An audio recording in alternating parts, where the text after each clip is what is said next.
Today on What Went Wrong, we venture back to yesteryear.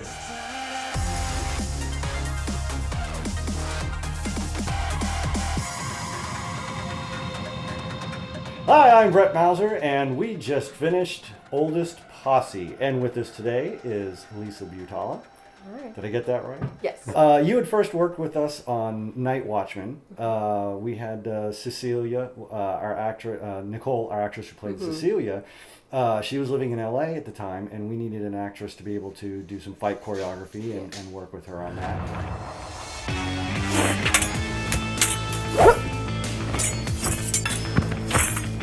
I saw your casting call on Backstage. I'm very much an action-oriented actor, so of course it caught my eye, and I submitted. We did the audition process, and luckily you saw something in me that you liked, and yeah, I came out to Texas and had a great time. So after that, it was probably what, it wasn't a full year. No, it was only about 6 months or so. And then I started rolling into Oldest Posse. And you had mentioned that you had grown up around horses, and that horses, that you loved horses and whatnot. So I thought it would be fun to put, in this group of outlaws, throw a female in there. Yeah. And I had done some research and found Rose Dunn, who is the Rose of Cimarron. And I thought, well, let's model her after her a little bit. We didn't really get to delve too much into her history and her backstory. But you came out, and I think you came out and you were able to work with us for about a day. Yeah. And we got 3 or 4 scenes shot. Tell us a little bit about the whirlwind experience of that. Basically, because we basically flew you in the day before. Yeah. You shot, and then you were gone the next day. Yeah, no, absolutely. No, it was a great time. Yeah, in and out, super quick. We didn't dive too much into Dunn, but I think it's a great introduction to who she is and sets up anything else we do in the future. Yeah, I flew in with my dad. He got to be on set. He was beaming with joy. I was excited to be able to work with you again and with some of the other crew I hadn't met before. And it was a great time. I remember you giving me the pistol to take back to the hotel to practice my quick draws. I'm thinking, yeah, this is Texas. This is great. No one's gonna say anything. So that was a good time. But yeah, it was out in the middle of nowhere. It was a hot day. It was a tough day, but we got everything done. Yeah, I think it was just turning because we started shooting in mid-March, and was it April-ish? April that we think, shot or like you, the or very was it last of March. Could have been last. I think it was the March. last. Yeah. So this is what went wrong. So let's talk about some of the things that happened on set that you have to deal with. Now, when we shoot, I don't want to say we're improv. I mean, we've got the script and everything. Yeah. But when we get on set, we don't always know what we have to deal with. Sometimes we can. Sometimes we can scout ahead and kind of have an idea. And I had an idea where we were going to shoot some of this stuff. But I know one of your first scenes was riding up to Samuel and giving him information about the posse and Marshall and whatnot. And we had you riding over this little hill, and we basically, I guess, did some practice runs or let you walk it first. Yeah. But there was a little bit of an issue there. Do you remember? Yeah. There were giant pebbles and rocks, and then of course we don't want to hurt the horse. So that was a little bit of an issue. We didn't want to. Ideally we'd want to come in full speed, but because of the large rocks, we were afraid that the horse was going to twist its ankle and get injured. So we came in hot, slowed down for more of a walk. Once we got past those pebbles, came through, and the way you cut it, it makes it look really good. So that was kind of an easy fix. But yeah, that was a concern. Yeah, and you can't help it. Yeah, and that was and that's something you have to deal with on set. And basically in the editing room, because you're right, you had that sort of a faster gallop. Then we're able to cut to somebody else. Advance time a little bit. Like it actually took you longer to actually get there, but with the cut, it didn't seem like it was as long. And it did feel like you just got up there real fast. Plus, at the end, I'm trotting, going from that walk back to a trot. I would have slowed down getting to around that point anyway. So it makes it look like it flows really well. Now, at what point did you have a wardrobe malfunction? I ripped my pants. It was the first time getting on my horse for the rehearsal shot for that scene. So it was right off the bat. It was right off the bat, and because they were form-fitting pants, but they weren't, stretchy. They look great, but yeah, I went to get up on the horse, and right as I lifted my leg to put my foot in the stirrup, I just hear a, and I was like, oh no. Luckily, I had the black duster, which covered, and most of my scenes I'm on the horse, or I'm not, I think we adjusted where I didn't get off the horse so I wouldn't flash the camera or something like that. But yeah, it was not, I couldn't take the duster off because it was so hot, so I was sweating, but I also was getting somewhat of a draft coming in, so it worked out. It was, yeah. So, how often did that enter your mind, or was it on your mind when In the beginning a lot. I think I made an announcement just in case I flash anyone. I'm so sorry. Probably no one would have even noticed, but just I wanted to give that disclosure. After a while, I was like, eh. But they kept ripping throughout the day a little bit more and more. But yeah, the black duster saved my butt, literally. Now, working with horses. I mean, I've worked with horses a lot. I don't know how many times on film you work with horses, but they're very finicky, and you never really know what they want to do, especially if they're not film horses. Yeah. And I was going to be I was going to be one of the outlaws because I was an outlaw in Lady Lawman, and I was thinking, well, we'll kind of make him the same kind of guy. But Oldest Posse was really becoming good. So so it was a combination of, well, the horses aren't quite cooperating today, and I just need to be behind the camera. Let me do this. Now there was that big ride that the horses just don't cooperate. No, yeah, mine mine took off on me. Again, I wasn't feeling danger. I knew it would stop when we got to the end point. But yeah, they took off. I was trying to keep him in a long trot. Couldn't. He was. I don't know. There's supposedly like a dead cow somewhere off. There was. That was messing right with around him. the corner. There was a dead cow. Yeah. Because I don't think he would have bucked me off. But at the same time, he was restless. It was hot. They weren't movie horses. But yeah, I remember telling you, I don't know if we should do this again. I might get thrown off here. So let's delve into that a little bit in terms of I mean you love horses and I mean, who doesn't want to be captured on film at a full gallop riding through the outback or the plains, whatever. Mm-hmm. When you do realize, oh crap, this may be dangerous. This isn't working out. How do you feel? I mean, how does that make you? I mean, it's got to bum you out. It does. It really does, and especially for that shot. Once at the beginning, you can kind of see me pulling back on the reins, but once I was like, okay, this horse isn't stopping, I kind of went into the character and just kind of played it, just in case you wanted to use the footage at some point. But it is disappointing because you want it to work out, but you also don't want to hurt the horse or others or yourself. But luckily there's ways around it. I got to do some other writing in the film. If that had been the only time, I would have been very, very heartbroken. But I was heartbroken because I know he wanted to be in it, and it just didn't work out that way. Yeah, I mean, it happens. Yeah. It works out for the best anyways. That's the way I figure. Yeah. And then lastly there was there isn't much to talk about with the scene where the outlaws capture one of the marshals. Mm-hmm. There was nothing. I mean, that went pretty well smoothly. Yeah. But I do remember I think it was probably the last scene we shot that day. It was the dynamite scene. Mm-hmm. It was a scripted scene, and I still am probably going to do this scene one day, or the film that we'll talk about here in just a minute. I'm thinking about taking some of that and putting it into the Ellie stagecoach scene because she's got the dynamite. Some of that conversation, some of the lines that I really liked. But there was a scene where you and some of the outlaws were going to try to save one of their fellow outlaws, and you rode up, by yourself with all the other outlaws. They were kind of like hiding in the trees and whatnot. And I knew that, because we didn't have all of the actors there, that we had to just get your stuff on that day.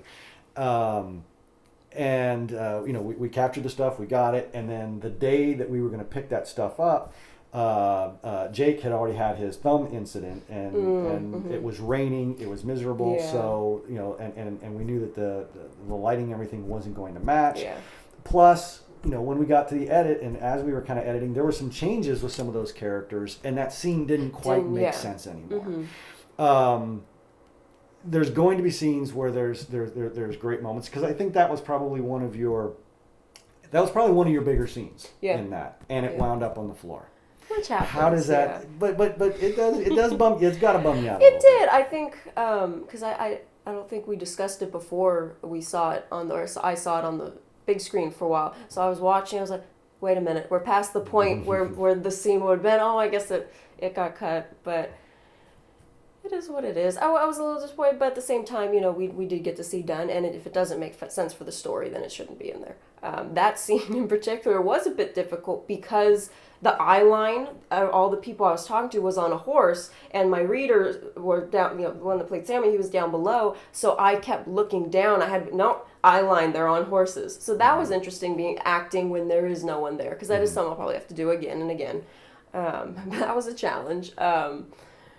But yeah, it's sad that it didn't make it, but I think the story wouldn't have flowed as well as it does with it in there now that the dynamics and everything have changed for some of the characters. Yeah, it would have been a little bit of a stumbling block, I think. Yeah. Well, after we had, I don't remember, I'd sent you a text just this morning, I think, about it was before we had shot. It was before we had shot Oldest Posse that I think, and because I was just thinking about your character, and I mentioned that, and I think I said, do I smell a spin-off and whatnot? Yeah. So that is something that we're looking at now, and we've got a script. I had done Lady Lawman. Yeah. And our next Western was Oldest Posse, and now we're looking at Lady Outlaw. Yeah. Which is taking Dunn's story, because after researching female outlaws, she stuck out to me, and especially the Battle of Ingalls, which seems to be one of these big shootouts of the Old West that no one ever hears about or ever talks about. I mean, I'm sure the Western historian buffs, talk about it all the time, but I don't recall ever seeing it in the movies. I don't recall ever seeing it really emphasized or anything. And this was a very big deal for Dunn. And again, it's sort of like, didn't she participate in this? But legend has that she fired shots at marshals. She helped one of the outlaws, George. So it's been it must be an interesting experience to come in for kind of a smaller supporting role, and then suddenly you've got now you're looking down the barrel of this feature where she's in basically every scene. This is her epic story. Tell me about that process. How did that come to be? How did that happen? How did that flow for you?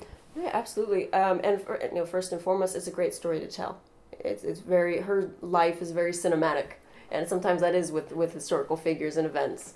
I wasn't expecting a spin-off to take place. I know we discussed it a little bit, but I'm very proud to be able to play her. I think she was a great woman and tough as nails, but also had her flaws. And so she's very relatable. But I went in Oldest Posse thinking, okay, I'm going to be part of this Western. This is a good, starting in the Western genre. I did a little bit before. This was my first Western feature. I was like, I'm very proud of this character. I would have loved, I was thinking in the moment, I'd love to explore her more. There's a lot to her, where, especially with the scene getting cut, we don't see as much of her. And when we talked about the spinoff, I couldn't have been happier. This is amazing, and from an actor standpoint, these are the type of roles at least I love, that challenge me, that emotionally and physically, and that will really move people if done right. So I'm very excited. With Dunn, we didn't really get to know her too well in the first one, but obviously you brought character to it, and she's definitely defined. You can kind of get an idea. Yeah. So when you move into the feature and you're going to learn a lot more about her, how much do you look back? I mean, it's the same character, and me as a director would be saying, hey, you don't have to. You're not married to anything that was in Oldest Posse, but how much do you expect to look back on that? And I guess what I'm saying is, like, will there be anything in, say, in Lady Outlaw that you're like, oh yeah, this Dunn in Oldest Posse wouldn't have said this or wouldn't have done this. If you see a conflict, do you kind of let it go and just say, well, that's kind of a different side of her? I think it depends where she is in the story. There's definitely sides that I want to continue with her. You know, she is a little out of a fish out of water. She's not necessarily comfortable with the outlaw life, which is shown in some of her non-dialogue reactions and whatnot. So I do want to continue to play off of that, and I think that will translate over very well. But because there wasn't a lot, I feel like there is more freedom. Okay, we're going to expand on her and really showcase more of her that we haven't seen in Oldest Posse. I think I'll always go back to what I did in Oldest Posse, but depending on what's going on in the moment, because she's going to change throughout the story, maybe it isn't going to be as similar, and I think that's going to be a good conflict to have. Is there a difference between the way you approach Dunn in Oldest Posse and the way you're going to approach her, you know, prep wise, character development, anything, in her feature story? Absolutely. One of the things, even though I knew I was playing Dunn, she isn't referred to as Rose Dunn in the Oldest Posse. So it was a thing of this character is based off of her, but not necessarily, you know, it could be interpreted that it's just a female outlaw. So there wasn't as much pressure to really, you know, historically, you know, okay, this is Rose Dunn. For this one, it's a lot more research, a lot more prep with writing. We're going to do a lot more intense writing, and a lot more of character development. She has a lot of scenes and a lot of change throughout this film that are going to need specific attention, and that's why I'm excited again to challenge myself as an actor to be able to make her a likable character without trying, you know, to bring her a life in a way that I think is going to tell her story well, but also showcase who she was as well as our interpretation of who she was, because she's unfortunately not alive, and so it's going to be a lot more prep. I'd say 80% more prep than Oldest Posse, but I'm excited for it. Yeah. And when I sent the script out to you, I think we both felt that there was an issue with Act 3, that there was this difficulty. So I think it's a little different when you're working with somebody that you've worked before. But when you ever get I don't know if you ever even have, but if you get a script that you're like, there's a little issue here or anything, how do you deal with that as a performer, actor, actress that maybe somebody you haven't worked with before, you don't want to bring it up, but do you want to bring it up, or do you just let it go? It depends on what it is. If it's something I feel really passionately about that either I'm uncomfortable doing or I don't think the character would do, I'll mention it. But it is tricky because you don't want to. Sometimes people don't take criticism well and whatnot. So if it is someone I haven't worked with before, there's little things I probably will let go. But I try to remember it's my job as an actor to portray this character with the vision of the director, but also doing it just, especially if it's something like a historical character.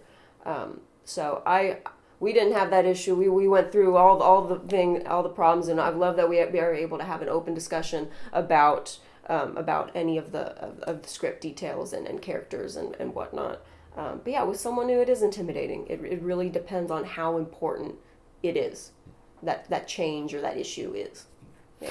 And finally, we'll step away from not saying a little bit, and since it is what went wrong, is there any moment in your career so far of being on set and something that just went wrong that sticks out in your head as oh my god, this story, man, I did see the pants are always going to be number one. I can't top that. I mean, who knows? Maybe this one's some. I don't know. I did a short horror film with actually a very talented student director. I think he's going to go very far. And I had to scream. And so I was like, I don't know if I'm going to be able to scream or whatnot. And luckily it was screaming go away, so there was dialogue there. And I gave it my all. I should have thought, especially being a singer, maybe I should warm up for something like that, because I will go in stunts, acting when I will give it 100% and not think, ooh, maybe I need to prep a little my voice for this. So by the end of that night, I could not speak. My voice was crackly, and I really did a number on my vocal cords. And one last question. What is your takeaway from Oldest Posse? Everything. No, it was such a great time. I know I keep repeating that, but it showed me, I love Westerns, and I've been told I have a look for Westerns. I'm a country girl, but to be able to actually be on set and work on a Western was amazing, because you work in studio and it's fun and you learn a lot and you can do it well, but when you're out in the wild, when you're out working with live animals and portraying things such as in Westerns, it's a different experience, and I was really looking forward to doing something like that. So I was just wide-eyed the whole time. I was determined to do a great job, to impress you and the audience in my performance. But I also was enjoying every minute of it, just as a person and as an actor, being okay. I'm on a Western set, and I'm gonna work my butt off, to the point I ripped my pants. But yeah, it was a great experience. It was my favorite time being on set thus far. So. Well, it just goes to show that sometimes when you have those sets that drive you to the core, that just take everything out of you, hot, mm-hmm. sweaty, miserable. Yeah. Those wind up being some of the best films. Yeah, they really are. And I'm one to tough it out. I get it from my dad. He was there in the sun, but. Yeah, it really does. That hard work really does make it worth it, and it makes it a very, very good memory.